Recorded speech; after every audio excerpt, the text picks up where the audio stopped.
जब coordinate geometry शुरू हुआ था, ये भी कोई आज की बात नहीं है कि ये बस आज की बात है या एक हफ्ते पहली बात है।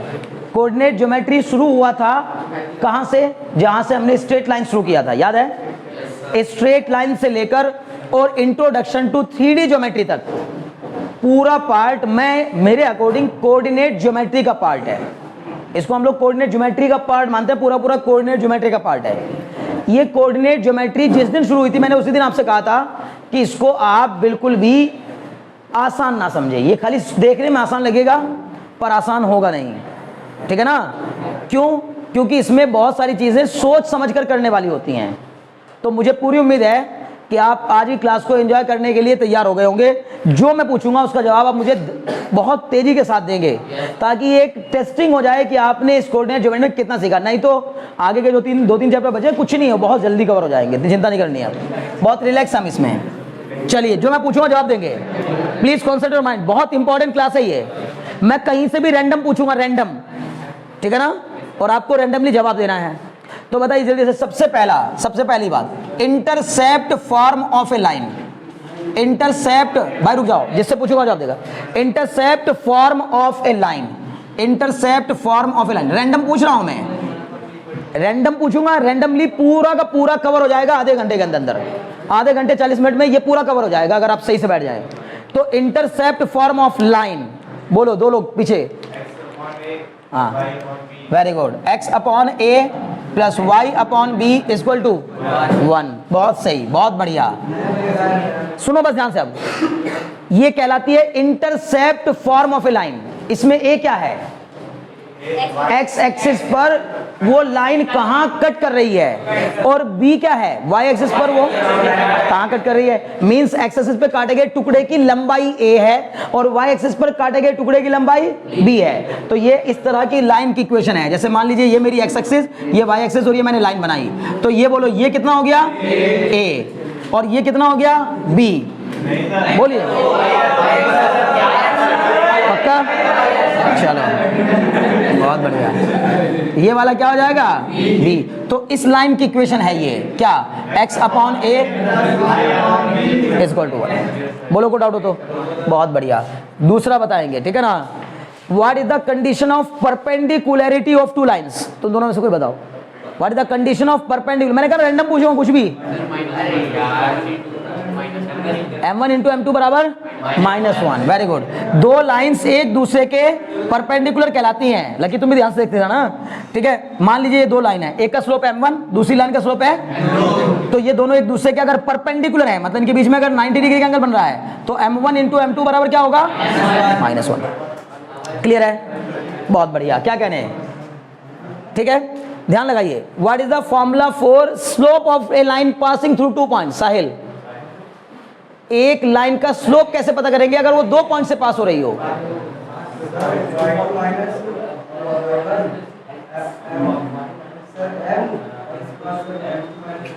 इक्वेशन नहीं बतानी है, स्लोप बताना है, केवल slope. Slope of a line passing through 2 points. हाँ, तो फिर ऐसे बोलो ना। तुम क्या कह रही हो, है ना अभिलाषा? तुम क्या कह रही हो कि ऐसा लग रहा है? लो, सबको तो आ रहा है। किसी को भी नहीं पता था कि मैं आज आके ये पूछूंगा, फिर भी ये लोग मुझे बता रहे हैं जवाब। इसका मतलब है कि चीज़ें समझ में आ रही हैं। इतना मत डरिए, मैं बहुत डरा हुआ था। अच्छी बात है, ये बच्चे फॉर्मूले से जानकारी मिलेगी ना। अभी हो तो मुझे पता है ये क्वेश्चन थोड़े फिर टेढ़े हो जाएंगे, लेकिन पहली शर्त ये है, पहले फॉर्मूले आने चाहिए, बाकी सब बाद में है। क्लियर हो गया?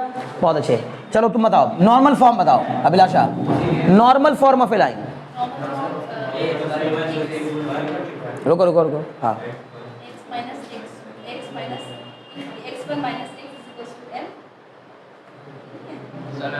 रुक जाओ, बता दो, सोचने दो। इसीलिए तुम सही कह रही हो, मुझे ऐसा लग रहा है। क्यों लग रहा है तुम्हें ऐसा? तुम्हारी पिटाई करूंगा मैं, ना देख के बता रहे हो? गधा कहीं का, देख के बता रहा है और इंटेलिजेंट बन के दिखा रहा है। गलत बात। क्या होगा सौरभ?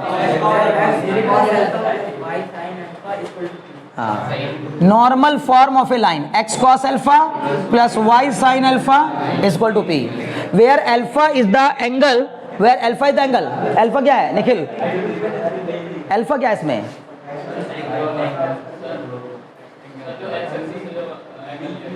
किसके साथ? एक्स एक्सिस का किसके साथ एंगल? ट्राई कर दूंगा, तुम बताओ अल्फा क्या बच्चे? वेरी गुड, देखो सही बता रहा है। एक्स एक्सिस से ओरिजिन से जो परपेंडिकुलर डाला गया लाइन पर, एक्स एक्सिस और उसके बीच का एंगल है ये। नहीं समझे? कैसे बेवकूफ बच्चे हैं यार, यहीं से देखो शुरू हो गई बेवकूफ, है ना। मान लीजिए ये लाइन है ना, ये ओरिजिन है, ओरिजिन से इस लाइन पर डाले गए परपेंडिकुलर की लेंथ को मैंने पी लिया है, ओरिजिन से इस लाइन पर डाले गए परपेंडिकुलर की लेंथ को पी लिया है, और ये परपेंडिकुलर एक्स एक्सिस से जो एंगल बना रहा है उसको अल्फा लिया है। अबे पार्टी में नहीं आया, पिटाई कर दूंगा, लगा गईगा। देखो क्या है, x cos alpha plus y sine alpha equal to p. इसमें पता होना चाहिए पी क्या है, ये ओरिजिन है। बच्चे अगर कोई हमें ये बता, सुनो बस, अब अगर कोई हमें ये बता दे कि एक लाइन पर ओरिजिन से डाले गए परपेंडिकुलर की लेंथ कितनी है, मींस पी कितना है, और वो परपेंडिकुलर एक्स एक्सिस के साथ कितना एंगल बना रहा है यानी अल्फा, तो हम बता सकते हैं कि उस लाइन की इक्वेशन क्या होगी। बोलो बात समझ में आई कि नहीं? पक्का? बहुत अच्छे, श्योर हो इस बात को लेकर के? ठीक है, बताओ अगर मैंने कहा एक लाइन पर ओरिजिन से डाले गए परपेंडिकुलर की लेंथ 5 यूनिट है, 5 यूनिट, और वो एक्स एक्सिस के साथ perpendicular drawn from the origin to the line makes an angle of 15 degree with the positive x axis, तो इक्वेशन क्या हो जाएगी? तो क्या हो जाएगा? हाँ सही है बिल्कुल, x cos 15 plus y sin 15 equal to 5। खत्म बात। नहीं समझे? अगर उसने मुझसे कहा कि ओरिजिन से लाइन पर डाले गए परपेंडिकुलर की लेंथ कितनी है, तो हमने बोला 5 यूनिट, क्वेश्चन में दिया गया है। नहीं समझ में आ रहा है? नहीं आ रहा बच्चे, यही तो समझना है, बस यही तो समझना है। कहाँ मैं वापस चला गया स्ट्रेट लाइन पे, सोचो क्या बता रहा हूं। तुम्हें क्वेश्चन लिखो ताकि समझ में आए, ठीक है ना? क्वेश्चन लिखो, find the equation of a line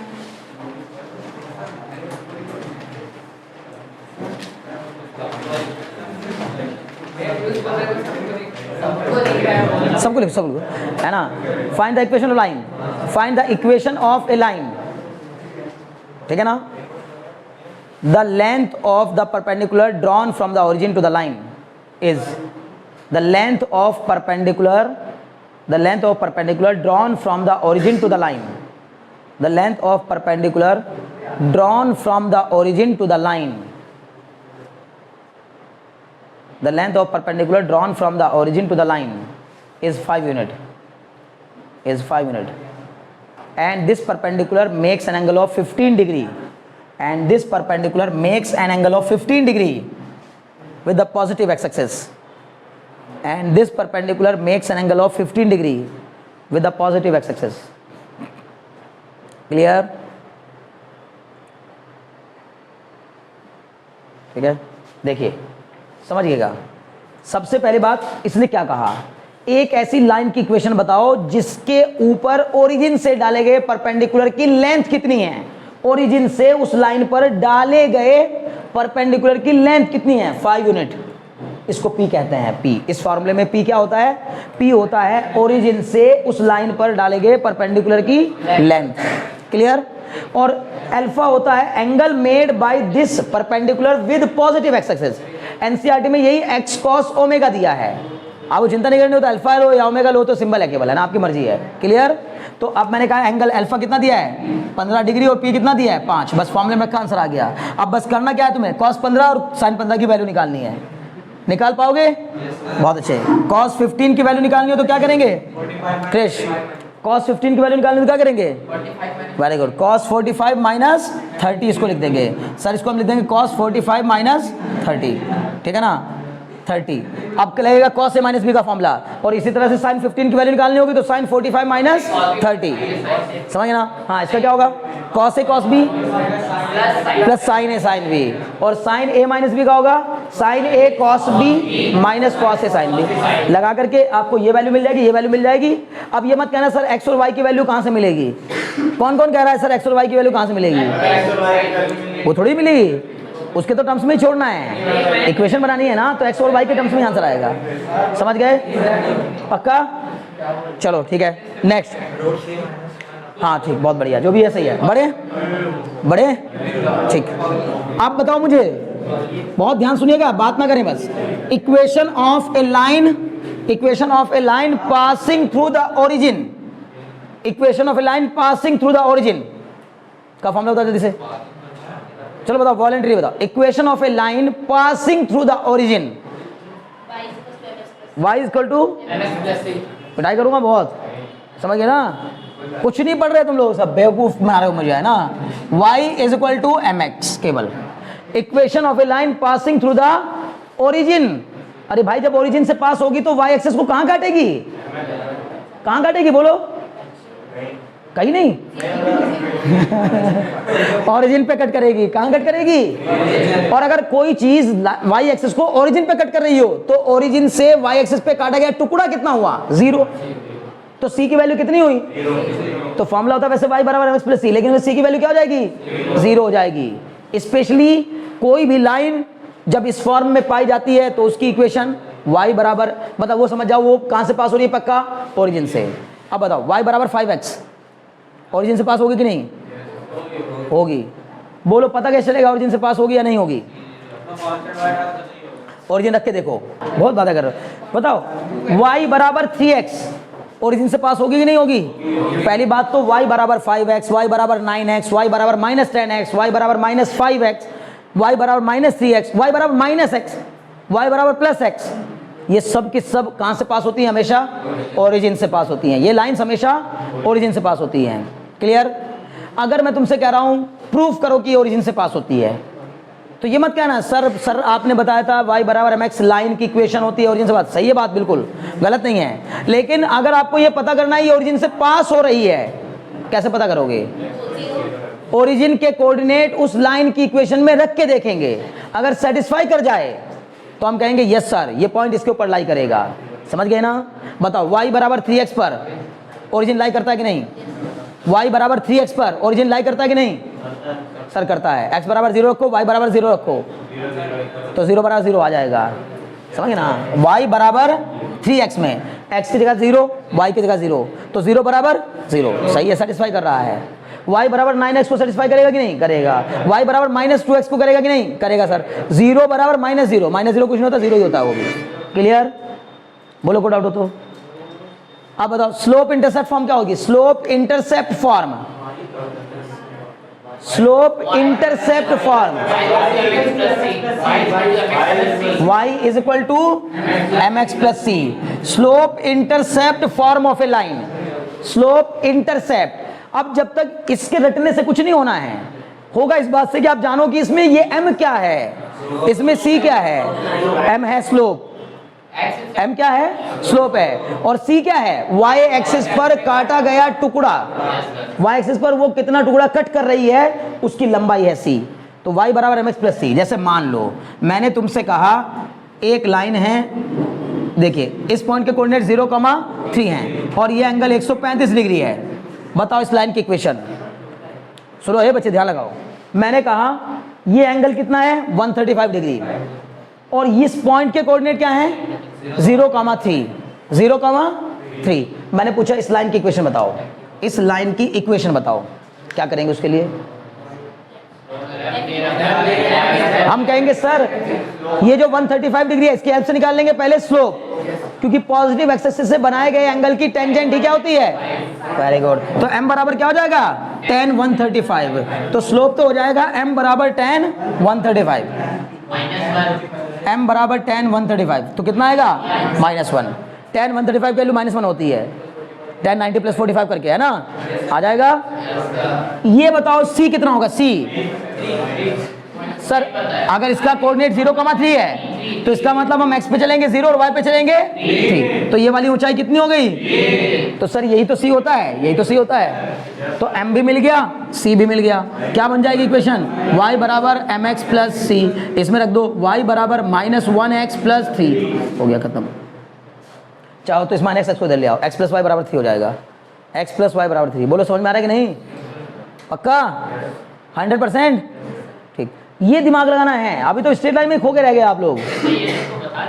पता है ना, मोस्ट कुछ मैं बताया, कुछ चीज़ें फंसी हुई हैं अभी आपकी, और मैं बार बार कर रहा हूँ। अभी कुछ लोग सोच रहे होंगे, अभी जैसे सवाल ही उठा था कि सर ये तो ना न्यूमेरिकल, ये तो फॉर्मूले हैं। अरे भाई फॉर्मूले तो पहले याद होंगे तो अपने आप समझ में आए। फॉर्मूले ही तो मेन है। मेन कैसे है फॉर्मूले? मेन कैसे हैं? आपको ये बात बताइए, मैं फॉर्मूला क्यों लगा रहा हूँ। ये अगर पता है तो क्वेश्चन अपने आप आपको चिक के बता देगा, ये वाला फॉर्मूला लगेगा। पर पता होना चाहिए इस फॉर्मूले में ये क्या है, ये क्या है। बोलो अभी बात समझ में आई कि नहीं आई? ठीक है, चलो तो अब ध्यान लगाओ, ठीक है। और मुझे एक क्वेश्चन बताओ, ठीक, लिखेगा the straight line x upon a plus Y upon B equal to 1। Question लिखिए, the straight line x upon a plus Y upon B is equal to 1। घबराइए मत, मैं तो खुद क्वेश्चन कराने में बहुत माहिर हूँ भाई। इतनी क्लासेस कराई जाती है, क्वेश्चंस तो खूब कराए जाते हैं, घबराओ नहीं आप। क्या लिखा? The straight line x upon a plus Y upon B equal to 1 cuts the coordinate axis, cuts the coordinate axis ax es वाला, cuts the coordinate axis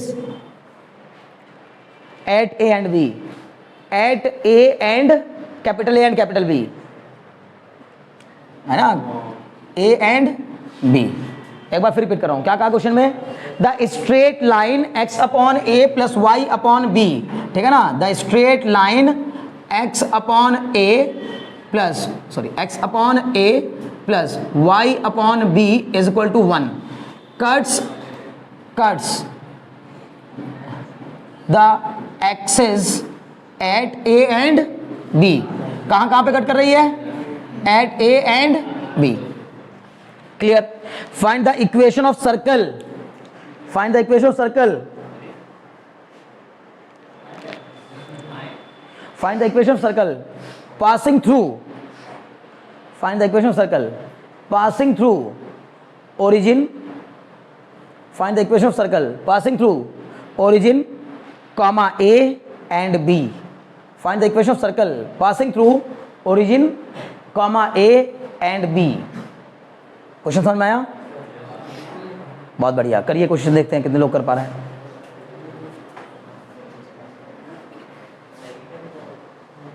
है ना पीयूष, हार मत माना करो, ट्राई किया करो, हार नहीं माननी होती है। जब तुम्हारे कॉन्सेप्ट क्लियर हैं या फॉर्मूले याद हैं तो फिर क्या हार मानना, उससे क्वेश्चन हो जाएगा। दिमाग लगाओ बस। अभी मैंने सबसे पहले यही पूछा था आपसे, intercept form of a line. ये क्या है? Intercept form of a line. कौन सी वाली लाइन होती है सर ऐसी? हम कहते हैं सर एक्स एक्सिस को कहाँ काटती है? ए पर, और वाई एक्सिस को कहाँ काटती है? क्लियर? इस लाइन की इक्वेशन है ये, इस लाइन की इक्वेशन। उसने हमसे कहा, ध्यान लगाओ, उसने हमसे कहा हमें सर्कल की इक्वेशन बतानी है। कौन से सर्कल की इक्वेशन बतानी है? जो कि इससे और इस पॉइंट से पास होता हो। बोलो बात समझ में आएगी नहीं? पहली बात, कुछ ऐसा सर्कल बनेगा। आई बात समझ में? कुछ समझ पा रहे हो? हल्का फुल्का भाई, सर्कल नहीं बना एग्जैक्टली तो समझ जाओ आप, लेकिन समझ में आ रहा है? इस पॉइंट से, ओरिजिन से, कॉमा इस पॉइंट से, और कॉमा इस पॉइंट से पास होने वाला सर्कल की इक्वेशन चाहिए मुझे। क्या करना पड़ेगा? सोच कर बताइए। जिसने कर लिया उसको छोड़ के, निखिल ने कर लिया उसको छोड़ के, कोई और बताओ सोच कर क्या करना चाहिए।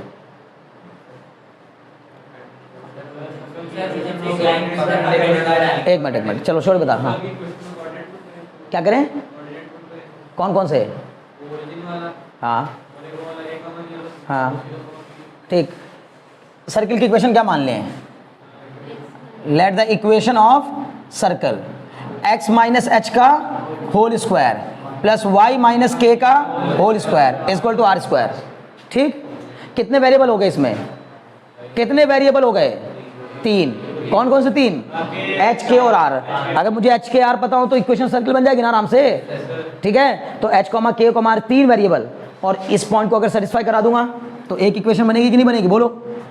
इस पॉइंट को अगर सेटिस्फाई करा दूंगा 3 बन जाएंगी, तीनों को आपस में सॉल्व करेंगे, एच के और आर की वैल्यूज आ जाएंगी, वहां पुट कर देंगे, आंसर आ जाएगा। लेकिन मुझे इससे बेहतर तरीका चाहिए कोई। ठीक है, ये भी गलत नहीं है, बार बार सुनो, जो कहता हूँ काम की बात बता रहा हूँ। 0,0 ये पॉइंट सर्किल के ऊपर लाई कर रहा है कि नहीं कर रहा है, इसका मतलब है कि उसको सेटिस्फाई करेगा। तो यहाँ 0 यहाँ 0, ये बन जाएगा h² + k² बराबर r²। एक इक्वेशन तो ये बन जाएगी। और ऐसे ही एक बार इसको सेटिस्फाई कराओ, इसको सेटिस्फाई कराओ। पहले मुझे इसके कोऑर्डिनेट बताओ, सेटिस्फाई करने से पहले जरूरी है उसके कोऑर्डिनेट। a,0 आर्या समझ में आ रहा है? a,0 कैसे लिख दिया? इस पॉइंट के कोऑर्डिनेट a,0 कैसे हुआ, समझ में आया? लकी समझ में आया तुम्हें? इस पॉइंट के कोऑर्डिनेट कितने कैसे हुए? 0,b। मयंक पढ़ाई करो बस ध्यान से, जैसे कल तुम बता रहे थे वो क्या कहते हैं कोऑर्डिनेट्स बता रहे थे, वैसे यहाँ बताओ ना। अब क्वेश्चन नहीं करते तुम, बस खाली कोऑर्डिनेट यहाँ पे कुछ पूछो तो वो बताते हो बस खाली, घर पे कुछ नहीं करते लेकिन जाके, है ना, ये दिक्कत है। हाँ अब देखो a,0 0,b क्लियर है? इससे बेहतर कोई रास्ता? यस सर है, एक तरीका और भी है। बोलो क्या तरीका है? पहली बात ये एंगल यहाँ क्या है? 90 डिग्री है। एक्स एक्सिस और वाई एक्सिस के बीच में बनाया गया एंगल कितना होता है? हमेशा 90। और 90 के सामने की जो भी कोड होती है, ये देखो ना, ये एंगल बना दिया ना इसने। ये किसने बनाया? इसी कोड ने तो ये एंगल बनाया यहाँ पर सरकमफ्रेंस पर। तो ये डायमीटर हो जाएगी। क्या हो जाएगी? डायमीटर। क्यों भाई? Angle in semi circle is always 90 degree. Angle in semi circle is always, अगर ये 90 डिग्री है तो ये डायमीटर हो गई। डिस्टेंस फॉर्मूला लगा के इसकी लेंथ निकाल लो, डिस्टेंस फॉर्मूला लगा के डायमीटर की लेंथ निकाल दो, उसका आधा कर दो क्या आ जाएगा? बोलो ना बच्चों, उसका आधा कर दो क्या आ जाएगा? इतने में कोई डाउट है? यहां हो गया सेंटर मान लीजिए सर, ठीक है। सेंटर से कोड पर डाले गए परपेंडिकुलर कोड को बाइसेक्ट करता है। ये कितनी है? कितनी है? तो ये कितनी हो जाएगी? इससे इस पे डालो परपेंडिकुलर, ये कितनी है? तो ये कितनी हो जाएगी? ये हो गया a/2 और ये हो गया b/2। इस पॉइंट के कोऑर्डिनेट हो गए a/2, बोलो को डाउट हो तो? सेंटर के कोऑर्डिनेट मिल गए, डायमीटर डिस्टेंस निकाल के मिल गई, उसका आधा क्या रेडियस मिल गई। फॉर्मूले में रखो, दौड़ते हुए आंसर आ जाएगा इस वाले फॉर्मूले में। नहीं समझे? 3 बार सेटिस्फाई करा के एच के और आर की वैल्यू निकालना लेंथी प्रोसेस है, पर सही है, गलत नहीं है, समझ गए ना? लेकिन ये आसान प्रोसेस है, छोटा भी है, पर दिमाग लगाना पड़ेगा। वो क्या हो गया? सीधे साधारण तरीका कि भैया ने भाई बार बार बताया कि अगर कोई पॉइंट किसी कर्व के ऊपर लाई कर रहा है तो उसकी इक्वेशन को क्या करेगा? सेटिस्फाई। तो वो बात तुरंत याद आ जाएगी आपको। लेकिन चलो वो याद आ गया, पर सर लंबा जा रहा था, मेरा मूड नहीं हो रहा था उसको करने का। तो भाई दिमाग लगाओ, फिर थोड़ा सा दिमाग लगाओ, कुछ टेक्निकल तरीका ढूंढो। समझ में आया कि नहीं आया? अभी भी डाउट है? कोई मुझे बता सकता है सेंटर के कोऑर्डिनेट जानने में दिक्कत तो नहीं हो रही किसी को? पक्का? क्योंकि हमने जो सेंटर माना वहां से परपेंडिकुलर डाल दिए, और ये कोड का काम करेगी तो कोड को बाइसेक्ट करेगी, तो ये a/2 हो जाएगा और ये वाली b/2 हो जाएगी। तो x पे चलेंगे a/2, y पे चलेंगे b/2, कहां पहुंच जाएंगे? सेंटर पे। तो सेंटर के कोऑर्डिनेट क्या हो जाएंगे? a/2, b/2। और अगर अब तुम्हें ये भी ना बनाना हो ना, डायमीटर की डिस्टेंस भी ना लगानी हो, तो सीधे यही लगा दो, रेडियस तो ये भी होगी ना। जब सेंटर के कोऑर्डिनेट मिल गए, ओरिजिन के कोऑर्डिनेट मिल गए, तो इन दोनों के बीच की डिस्टेंस भी तो क्या ही होगी? रेडियस। तो इन दोनों में डिस्टेंस फॉर्मूला लगा करके तब रेडियस निकाल सकते हो, और रेडियस पाता कर उससे भी निकल जाएगी। कैसे? देखो इसी को तो कहते हैं कि दिमाग लगाओगे तो 10 तरीके मिलेंगे। आप माइंड पर जोर तो डालो, आपको 10 तरीके मिल जाएंगे। आपने बोला ये a, ये b, तो ये कितनी हो जाएगी? √a² + b², और डिस्टेंस फॉर्मूले से भी वो इतनी आएगी, √a² + b²। उसका आधा क्या हो जाएगा? रेडियस। नहीं समझे? बढ़े आगे? बहुत अच्छे। नेक्स्ट क्वेश्चन देखो, है ना। अब इसे सॉल्व करना मेन मकसद नहीं था, ठीक है। चलिए नेक्स्ट क्वेश्चन है, find the equation of the circle circumscribing. लिखें एक और, find the equation of the circle circumscribing the triangle. Find the equation of the circle circumscribing the triangle, circumscribing the triangle formed by the lines। एक गजब question है भाई, मन खुश हो जाता है ऐसे क्वेश्चन देखकर, है ना। सर्कमस्क्राइबिंग द लाइन, ठीक है। पहला क्या? x + y = 6। Circumscribing the line x + y = 6, 2x + y = 4 and x + 2y = 5, x + 2y = 5। करिए, क्वेश्चन समझ में आया? इसने कहा find the equation of the circle circumscribing the triangle, मतलब इस ट्राइंगल का क्या है? वो सर्कम सर्कल है, सर्कम सर्कल। किस सर्कम सर्किल, वेरी गुड। इन तीनों लाइन से जो ट्राइंगल बनेगा, पहली बात, ये 3 लाइन की इक्वेशन दिख रही कि नहीं, है ना। असली क्वेश्चन का मकसद समझो, हमें बोर्ड पर 3 लाइन की इक्वेशन दिखाई दे रही हैं, इन तीनों लाइन से मिलकर एक ट्राइंगल फॉर्म होगा। पहली बात तो कब नहीं होता, बोलो, इन तीनों लाइन से मिलकर एक ट्राइंगल किस कंडीशन में ना बनता, बताइए, किस कंडीशन में ना बनता। हम कहते हैं जब इनमें से कोई भी 2 पैरेलल हो जाती, अगर 2 पैरेलल हो जाएंगे तो कहां से बन जाएगा सर ट्राइंगल। तीनों क्या होनी चाहिए, इंटरसेक्टिंग। तीनों क्या होनी चाहिए, ये दोनों इंटरसेक्टिंग है कि नहीं, चेक करके बताओ, ये दोनों लाइन इंटरसेक्टिंग है कि नहीं है सर। कैसे, a1 बाई a2 मतलब 1/2 इज इक्वल टू 1/1, 1/2 बराबर 1 नहीं सर, तो नॉट इक्वल आ गया। सिमिलरली इन दोनों को चेक करो, सब इंटरसेक्टिंग होगी। पहली बात तो आपको इतना दिमाग लगाने की जरूरत नहीं है। सुनो अभी सुनो, है ना, क्या बताया मैंने, तो मैं क्या कह रहा हूँ समझ रहे हो ना मेरी बात आप, ठीक है। तो मेरा कहने का मतलब अरे कोई बात नहीं है ना, इधर ध्यान लगाओ। कहने का मतलब यह है कि ये दोनों तीनों लाइन एक दूसरे को इंटरसेक्ट कर रही होंगी ना। पर अच्छा, रही बात इसकी, क्या पेपर में सर हमें चेक करना पड़ेगा, नहीं, ये तो मैं ऐसी जबरदस्ती करवा रहा हूँ, क्योंकि अगर उसने बोल दिया circumscribing the triangle formed by these 3 lines, इसका मतलब है कि पक्का बनेगा ही बनेगा। नहीं समझे, अब तो खुद ही बोल रहा है कि भाई इन तीनों लाइन से मिलकर बनने वाले ट्राइंगल को सर्कम घेरता हुआ सर्कल जो बनेगा उसकी इक्वेशन बताओ, तब तो चिंता की जरूरत नहीं, वो बनेगा ही बनेगा पक्का ट्राइंगल। लेकिन फिर भी अपना दिमाग लगाओ कि क्या ट्राइंगल ऐसा फॉर्म होगा या नहीं होगा, तो भाई होगा। चलो, जो ट्राइंगल फॉर्म होगा कैसे पता चलेगा उस ट्राइंगल, क्या करोगे, अच्छा छोड़ो, कौन से कोऑर्डिनेट्स निकालेंगे, इंटरसेक्टिंग। हम कहेंगे मान लो एक लाइन ये है, प्लीज कॉन्सेंट्रेट माइंड, एक लाइन ये है, एक लाइन ये है, अब ये लाइंस हैं, बार बार कह रहा हूं लाइंस, ट्राइंगल लाइन से नहीं बनता, ट्राइंगल लाइन सेगमेंट से बनता है। लेकिन जहां जहां ये तीनों लाइन एक दूसरे को इंटरसेक्ट करेंगे, वो बीच में जो हिस्सा बनेगा, वो इंटरसेक्टिंग वाला जो हिस्सा बनेगा ना, वही लाइन सेगमेंट होगा। एक ये हो गया, नहीं समझे, पक्का, बहुत बढ़िया। मतलब इस पॉइंट के कोऑर्डिनेट, मतलब कुल मिला जुला कर, क्या हम इन तीनों पॉइंट के कोऑर्डिनेट निकाल सकते हैं। पहली इक्वेशन बताओ, x + y = 6। दूसरी इक्वेशन बताओ, 2x + y = 4। और तीसरी लाइन की इक्वेशन बताओ। बताओ, अगर मुझे इसके कोऑर्डिनेट निकालने हैं तो कैसे निकालोगे, कौन सी दोनों को, वेरी गुड, इस वाले को और इस वाले को सॉल्व करेंगे, समझ रहे हो ना, बहुत बढ़िया। कैसे सॉल्व करेंगे सर, यहाँ है 2x, यहाँ है x, चलो इसको 2x बना लेते हैं, तो 2x + 4y, 2x + 4y = 10, और वो वाला कितना हो जाएगा, 2x + y = 4 हो गया। माइनस करने पर ये माइनस, ये माइनस, ये माइनस। मेरे बच्चे, 2 लाइन के इंटरसेक्शन पॉइंट के कोऑर्डिनेट निकालने हो तो उनकी इक्वेशन को आपस में सॉल्व किया जाता है, तो सॉल्व करने पर क्या मिल जाता है हमें, इस इंटरसेक्शन पॉइंट के कोऑर्डिनेट मिल जाते हैं, ठीक है ना, बहुत अच्छे। 4y में से y गया कितना बचा, 3y, 10 में से 4 गया कितना बचा, 6, y बराबर 2, y बराबर अगर 2 आ गया तो यहाँ रख दो y की वैल्यू, तो कितना जाएगा ये, 2x + 2 = 4, इसका मतलब 2x = 2, यानी कि x = 1। x और y दोनों की वैल्यू मिल गई, इस पॉइंट के कोऑर्डिनेट मिल गए 1, 2। इस पॉइंट के कोऑर्डिनेट कैसे निकालोगे, इसको और इसको सॉल्व कर देंगे, करो जल्दी जल्दी, तेजी के साथ मुझे तीनों कोऑर्डिनेट निकाल बताओ। पीयूष करो करो, पीयूष बैठना नहीं है। इस पॉइंट के कोऑर्डिनेट क्या आएंगे, -2, 8, और इस वाले पॉइंट के कोऑर्डिनेट 7, -1, ठीक है ना, बहुत अच्छे।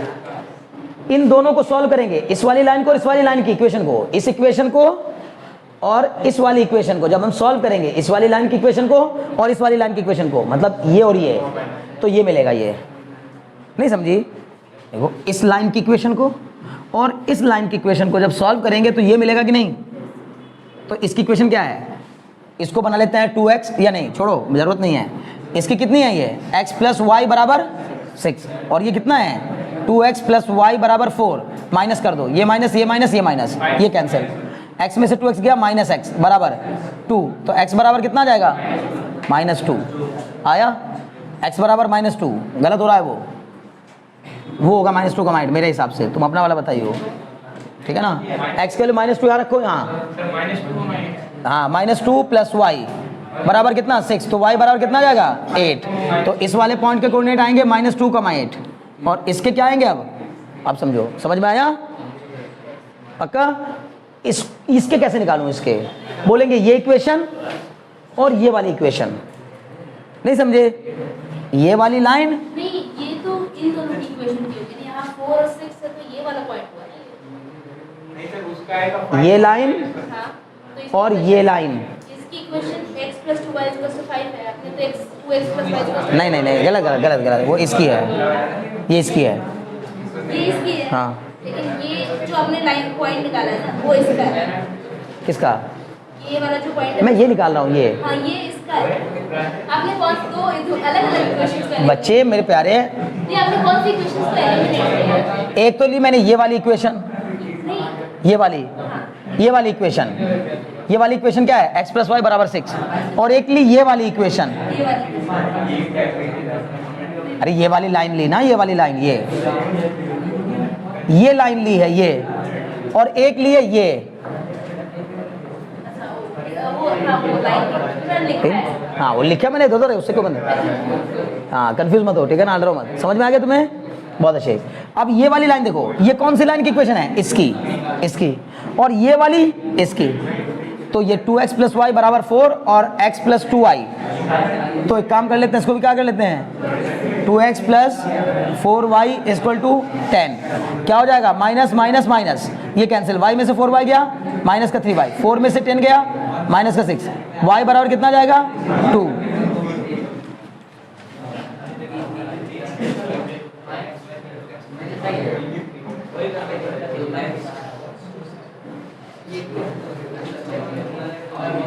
ये भी हम गलत कर रखे हैं, पता है ना, तो फिर बता क्यों रहे हो, ये इसके आए हैं, इसके नहीं समझे, यही तो था ना। अरे देखो ना, इस वाली लाइन को लिया था और इस वाली लाइन को लिया था, नहीं हाँ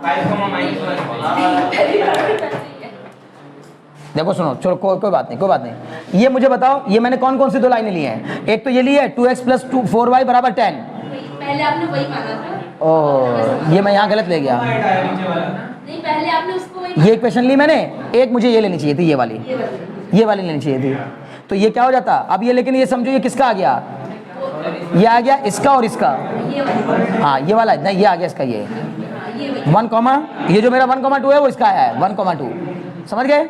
अब इस वाले कोऑर्डिनेट बताओ, इसके ये लाइन लूंगा, इस वाली लाइन की ये वाली लूंगा, ये तो ये होगा एक x + y = 6 और एक है x + 2y = 5, नहीं समझे,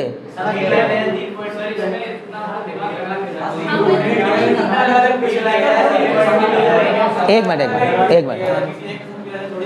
क्या करें, हाँ तुम अपने हिसाब से करो ना, मैं क्या कह रहा हूँ, मैंने कब कहा कि आप, मैं मेरे अपने वाले को सही कर रहा हूँ, मैंने अपने में कुछ गलती कर दी थी, उससे क्या मतलब हो, तो तुमने मुझे 3 पॉइंट बताया, वो मैं समझ गया तुम्हारे, लेकिन भाई बच्चे मैं तो जो इस पे बना रहा हूँ डायग्राम पे, उसको दिखाना भी तो पड़ेगा ना मुझे कि मैंने कौन सा पॉइंट लिया है, समझ में आ रहा है कि नहीं तुम्हें, हाँ ठीक। तो यहाँ कितना आएगा, ये माइनस का y, 6 में से 5 गया 1, तो y बराबर -1 आ गया।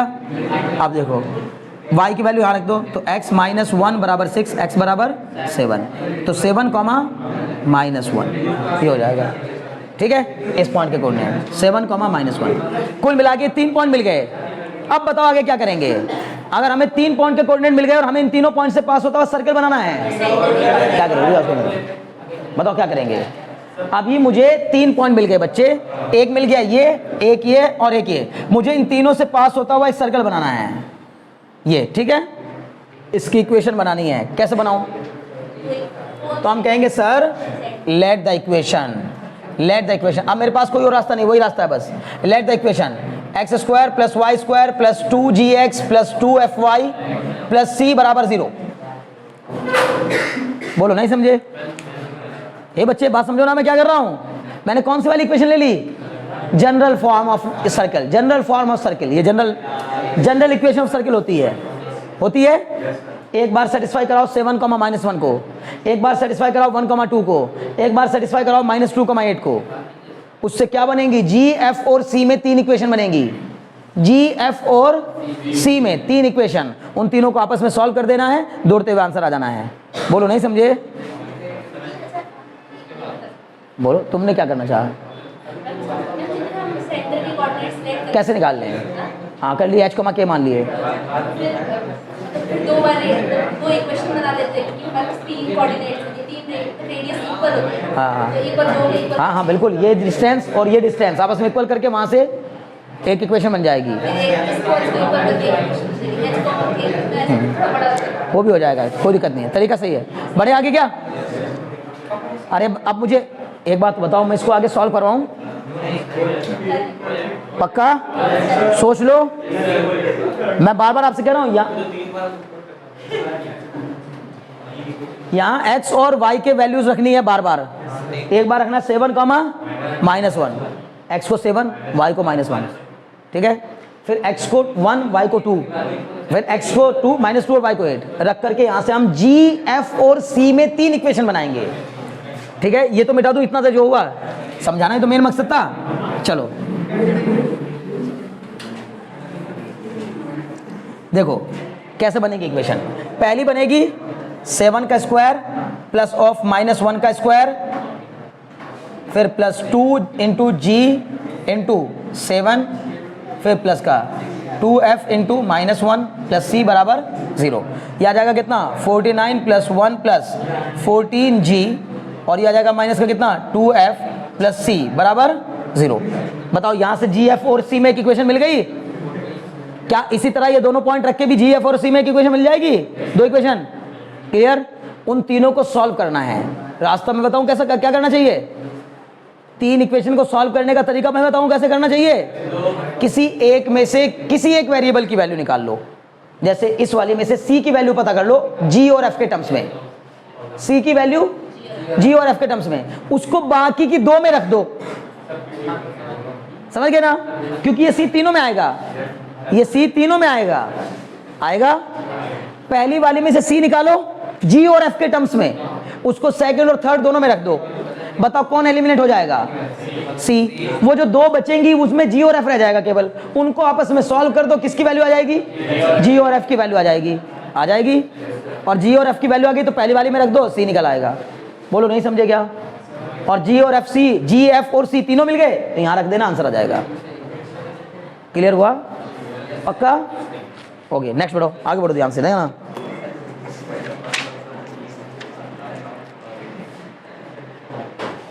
लिखिए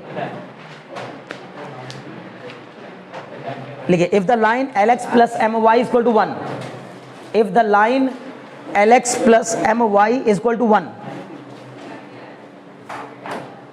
if the line lx plus my is equal to 1, lx plus my is equal to 1 is a tangent to the circle,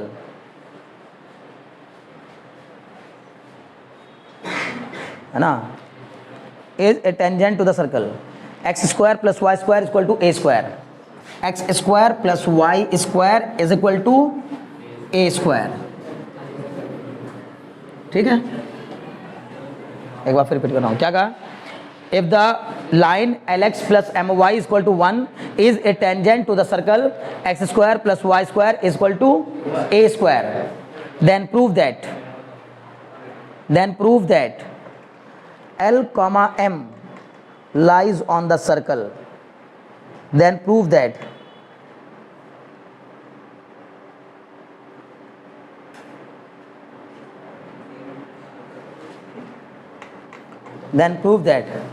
L comma M lies on the circle।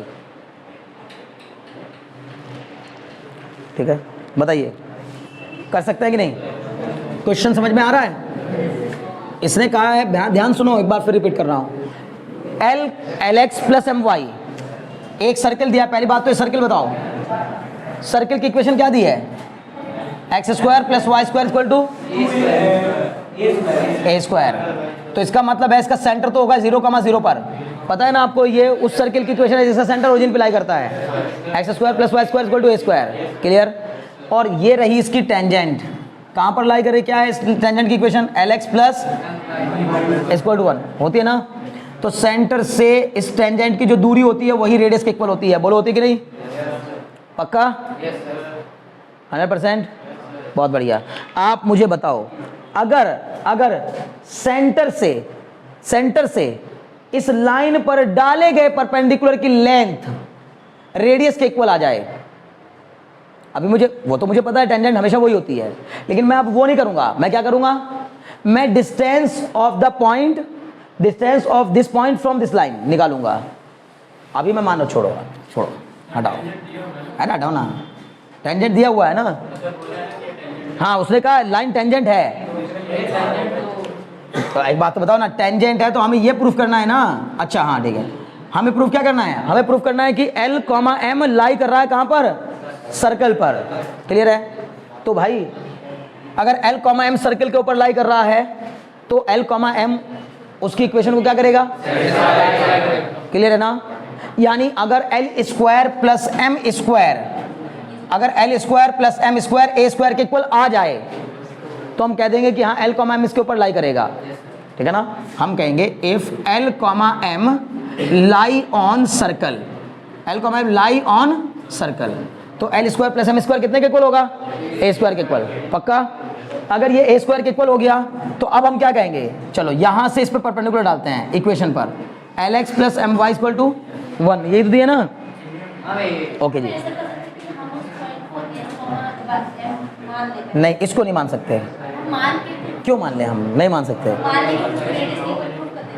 नहीं बच्चे, वो पहली बात, हम इसको अपनी मर्जी से ऐसा नहीं मान सकते भाई, कुछ भी कोऑर्डिनेट नहीं मान सकते, क्योंकि L, M इसमें भी आ रहा है ना।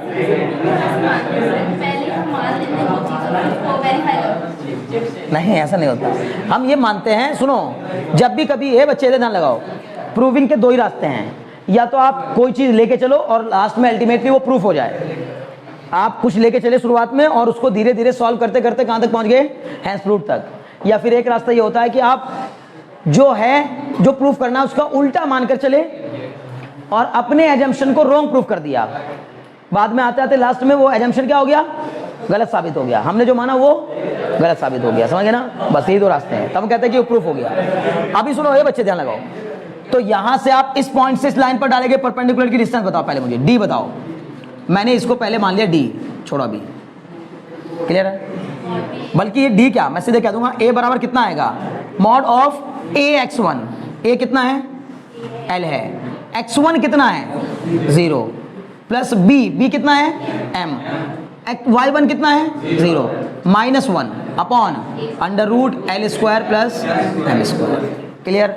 ये हो जाएगा A बराबर -1 upon under root L square plus M square का मॉड इसको भी क्या बना देगा? पॉजिटिव। A बराबर हो गया 1 upon L square plus M square. ये हो जाएगा L square plus M square बराबर 1 अपॉन A स्क्वायर।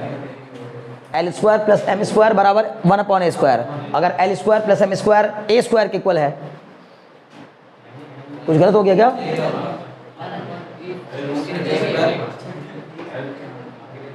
हाँ गलत हो रहा है।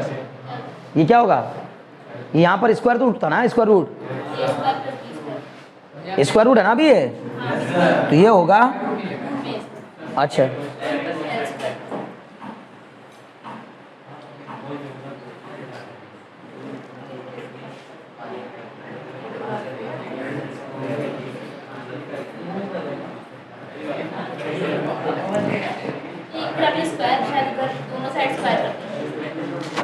क्या चीज़?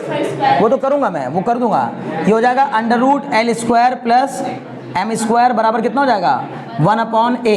स्क्वायरिंग कर दूंगा तो ये हो जाएगा L square plus M square बराबर 1 अपॉन A स्क्वायर। लेकिन ये तो 1 अपॉन A स्क्वायर आया ना। ओके सुनो बच्चे, सुनो, ध्यान लगाओ, ध्यान सुनो। अब ये आ गया मेरा क्या? L square plus M square बराबर 1 अपॉन A स्क्वायर। आना चाहिए था कि अगर सेटिस्फाई करता तो फिर क्या आना चाहिए था? L square plus M square बराबर A स्क्वायर। तो पहली बात तो मैं कहूंगा L, M इस पॉइंट के इस सर्कल के ऊपर लाई नहीं कर रहा है, फिलहाल नहीं कर रहा है। और लेकिन उसने हमसे क्या कहा? Prove that. पता है क्या हो रहा है? बहुत बड़ी मिस्टेक इसने क्या कर रखी है? वो मिस्टेक ये कर रखी है कि मैंने क्या दिया आपको? ये इक्वेशन ये नहीं थी बल्कि ये थी x square plus y square बराबर 1 अपॉन ए स्क्वायर थी। समझ गए ना, हैंस प्रूव ठीक है ना। उसने कहा if the line LX plus MY is a tangent to the circle, मैं गलत नहीं हूं अपनी जगह, लिखा उसने यही है, x square plus y square बराबर स्क्वायर। बाद में सॉल्व करते समय ली क्या इक्वेशन ऑफ सर्कल 1/स्क्वायर। तो मैं वहां लिखवाते समय तो मैंने क्वेश्चन लिखवाया, अब मैं चेक कर रहा हूं बाद में कि सेटिस्फाई किसको करवाया, x square plus y square बराबर 1/a स्क्वायर वाले को सेटिस्फाई कराया। समझ गए ना, अभी कोई डाउट है नहीं, बहुत अच्छे। तो मुझे लगता है देख लेता हूँ टाइम है ना, ओके भाई सुनो मेरी बात अब ध्यान से, बार बार कह रहा हूँ आप लोगों को मैथमेटिक्स में अब ये कोऑर्डिनेट ज्योमेट्री का वापस एक बार रिवीजन कर लेना चाहिए, मान लो मेरी बात, नहीं तो फंस जाओगे आप लोग, है ना। पूरा मैथ्स हो जाएगा और आपको लगेगा मैथ्स में चीज़ें उड़ गई हैं कई बार, है ना, आपके ऊपर चली गई। खूब मेहनत की जरूरत है, आप देख रहे होंगे अभी भी नए नए क्वेश्चन देखने को मिल रहा है। ओके चलिए मिलते हैं नेक्स्ट क्लास में, फिलहाल आज के लिए इतना काफ़ी है, ठीक है ना।